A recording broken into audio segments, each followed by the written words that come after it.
Dang it, dude. I missed. Welcome to God-Fearing Goons. Hopefully you found this video because you're curious about an HK USP.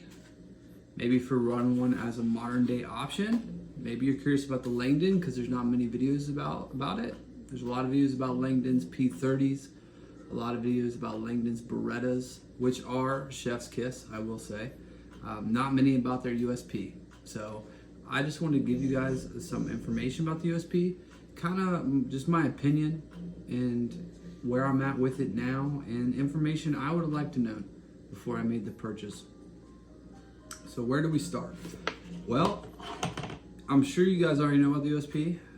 You know, from every single action movie it's in, to every video game it's in. We've all grown up. I'm sure if you found this video, we've all grown up loving the USP and loving HK. I'm a HK fan. You shout out, I love HK, man. So love CZ as well, and I love STI. There's plenty of guns I love, but this is one I definitely has a special place in my heart. This was the first type of gun I shot growing up. Well, the first type of combat pistol. My dad carried a USP as a police officer. So let's get into it. It's got some kinks, and I think we will start there. So a lot of people think the HK USP is outdated, and I wouldn't say it's outdated. I would say the USP is a timeless design. Does it have some outdated features? Yes. Does these features stop it or make it obsolete? Absolutely not. And really, this gun's got three. So we're going to point them out right off the bat. 13 round mag capacity. That's not the best anymore, that's for sure. High bore access and a proprietary rail. So let's talk about the proprietary rail at first, because it's probably its biggest downfall. So it's not a fault to HK at all. If you don't already know, when they made this rail design, I believe they worked with Insight. I believe it was Insight. I should have looked it up. I do apologize and refreshed myself. I believe it was Insight to make a light for this. Then the 1913 rail has came out, and HK, they just won't change their tooling. I don't know if they want to put money into it like that. I wish they would. I wish they'd reamp a USP. I think it'd be a big hit, but that's what we got. So there is solutions to this. The main solution is just an adapter rail. G&G makes one of these.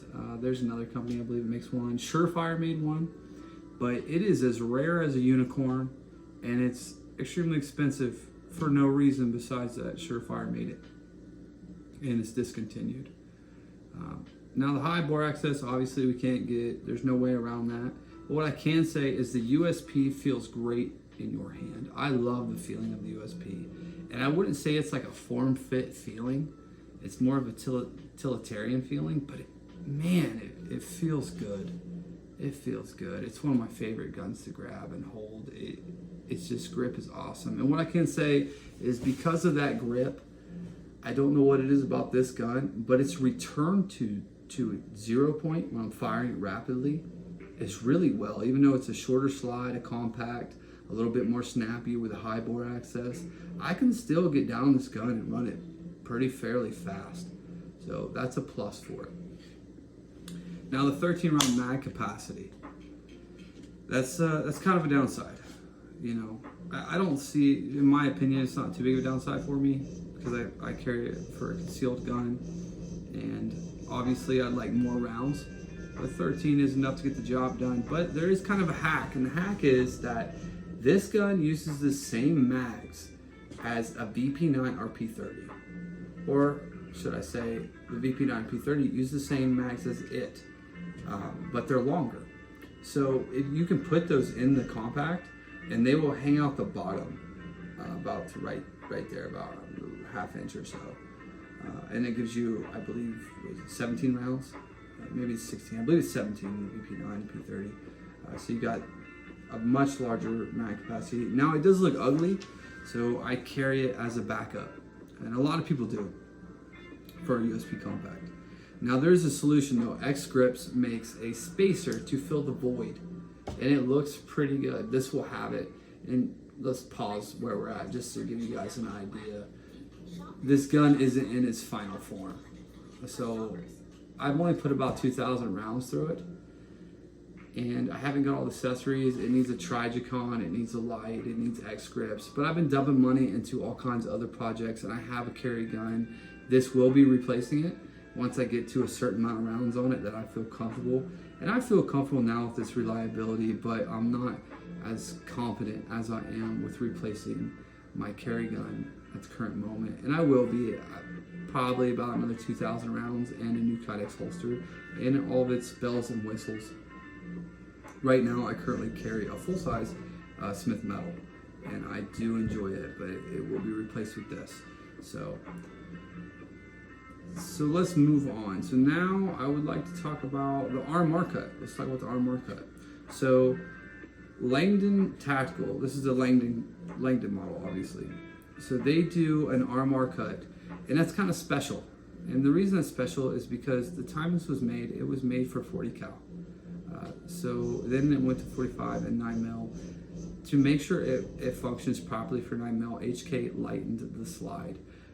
This is something I didn't know 6 years ago or 5 years ago until I started looking into it, because I thought about getting one RMR cutting it to get it modern. What you'll come to find out is there's a couple solutions. It doesn't, because the slide's lightened, the amount of material on the top creates an issue with trying to RMR it. There is some solutions, mainly on the 40 and 45, even some on the 9, but a lot of them include a smaller footprint, more of a carry red dot. Langdon is one of the only people I know. They are the only people I know that do a plate. I'm sure there's some small machine shops that possibly got a solution for this. And if there is, do a shout out in the comments and let others know about them. Now you can send a gun off to Langdon or buy a USP that is Langdon, like the one I have here. Langdon also does one trigger job, but it's pretty much two trigger jobs. It's got the Ghost Guns reset for the HK USP, which is a big upgrade for a lot of HKs, especially the USP. Now they also lighten the springs. Now what I can say about the HK USP, if you're familiar with HK, you know HKs have very reliable triggers, but to be honest, they suck. They suck compared to the Gucci standards that we're used to. If you've shot high-end strikers, Timmy triggers, 1911s, 2011s, even custom CZs, the trigger definitely leaves a lot to be desired. Now, how did Langdon do on their trigger job? It is good. Now, their Berettas is absolutely excellent, and it is not that good. But what I can say is a regular standard USP, not with an expert trigger, but the regular USP's trigger is pretty bad. So what they have done is they haven't made it a competition holy grail trigger, and probably due to the geometry, because if anyone could do it, it'd be Langdon. I'm guessing the geometry inside has kept them from making it, unbelievable. But what I can say is they did what it needed to bring it up to date. So I would run this trigger head to head with about any of my firearms, and I feel comfortable. It's good enough. I feel that they've done it justice, and it can run head to head with most guns. And will it lack a little bit compared to some better designs and better trigger pulls? Yeah, it'll lack a little bit, but will it prevent me from running it hard, running it accurately? No, it won't. So I'll try to give you guys a ghosting. So don't worry, there's a mag in it, but it is fully clear. So here's the take up. It is smooth take up to the wall. You see how much it can, it has. Then we get to a wall, and I don't know what they're pitching it as, but it feels like it's a heavier wall, that's for sure. But a good combat carry, and it breaks. And then awkwardly, because I got the mag left in it. So here's the reset.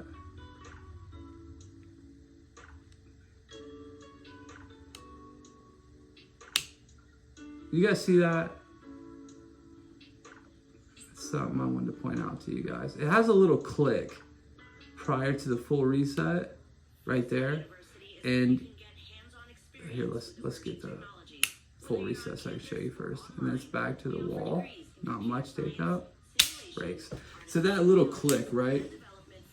That's something I'm training around, because what's happening is every now and again I will instinctively think that I'm at the wall. And because I'm used to other guns with shorter resets, I consciously got to release my finger more to get that reset. So it does that. Sometimes it's an audible light click, and sometimes I can feel it. And it's not a very forceful reset at all. So I'll feel like I'm at the wall, and I'll short stroke the trigger. But I'm not gonna fault the trigger, guys. That is something I'm working around, seeing progress, and it's something to slightly work around. Eventually, you'll be an expert with the trigger. It's not a real big issue, at least not for me. Langdon did, a new front sight and the back sight. They put this in the lower part of the window, which I really like, so they don't clog up the window. I prefer that. So that is also awesome, man. So yeah, that is about it. Now when it comes to reliability, obviously the HK, I've never had a single jam with it. It runs flawlessly. Accuracy, its accuracy is great. It's got a cold hammer forged barrel. It's absolutely great on accuracy. So now when it comes to aftermarket parts for an HK, almost no one has aftermarket parts for an HK. There's some out there, but it's never been a thing. I don't know if it's just because it's kind of a more nichier market because of the price of them. But yeah, it's not like your Glock, you're not gonna find a million parts. You'll find some. There's magwells. There's really no good magwell for the compact, to be honest. Magwells will fit on it, but it's kind of makes them, they're magwells for different models. It doesn't really make any sense running on it. Now there is a comp that is rail mounted and gives you pick rail. I don't really like it. First off, I don't really like the design of it. I think it looks kind of ugly. But second, from the aesthetics of it, that it lowers your flashlight a bit much, and I don't like the placement. I mean, it works. It just visually, I don't like the placement of it. You can get bigger mag release tabs, which is a plus. You can do that. Other than that, the Gray Guns trigger that this one already has in it, VP9 mags, X grip, spacer. That's about it. It's about all you can do to it. When it comes to holsters, it's kind of an issue. If you were running a regular HK compact that wasn't arm cut, I can tell you, you can find tons of holsters. Holsters for days. You can find some Galcos for steals for $13 on eBay because they're old. So really, if you want to run through the surplus market and you had a stock one, that's a good option because you're really good. As soon as you armor it, obviously you're limiting yourself. Now, this gun, the Langdon version, is pricey. Right now, as a current date and time, it's about $1,300 to $1,400 doll hairs. So that's a lot of doll hairs. So is it worth it?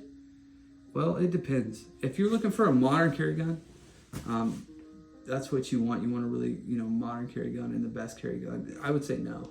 This isn't worth $1,500. That's a lot of money.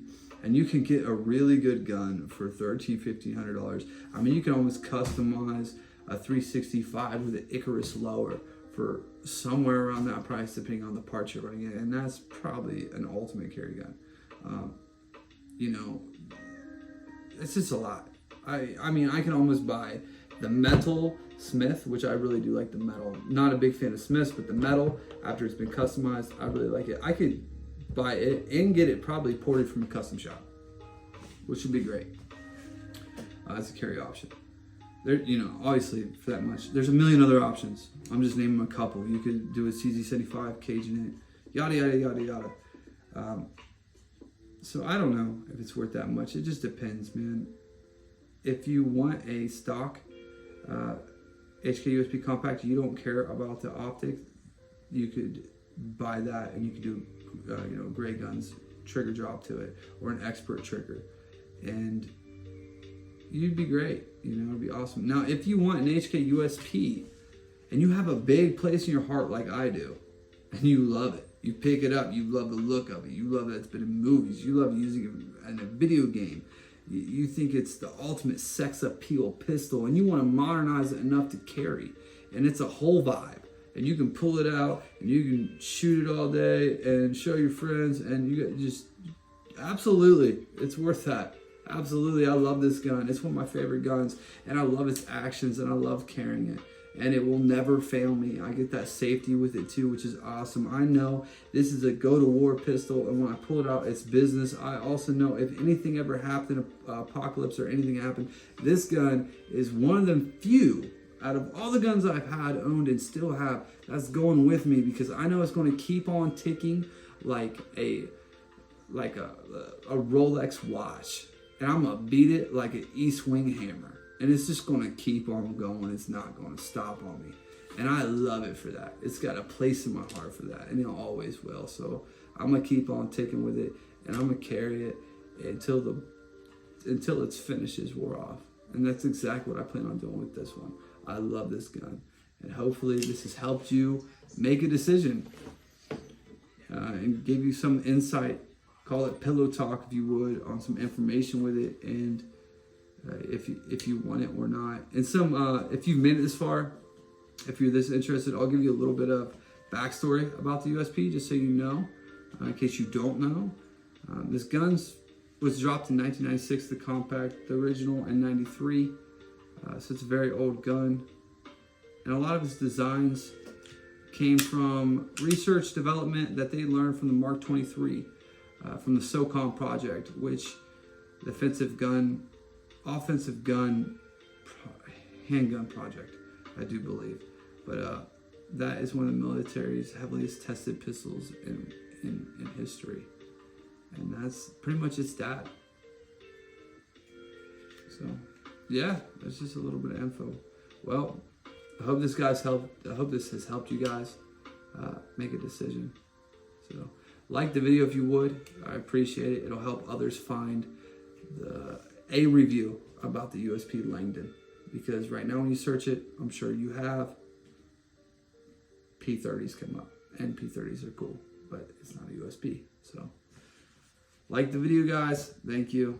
Thanks for your time. God bless you, and you all have a great day.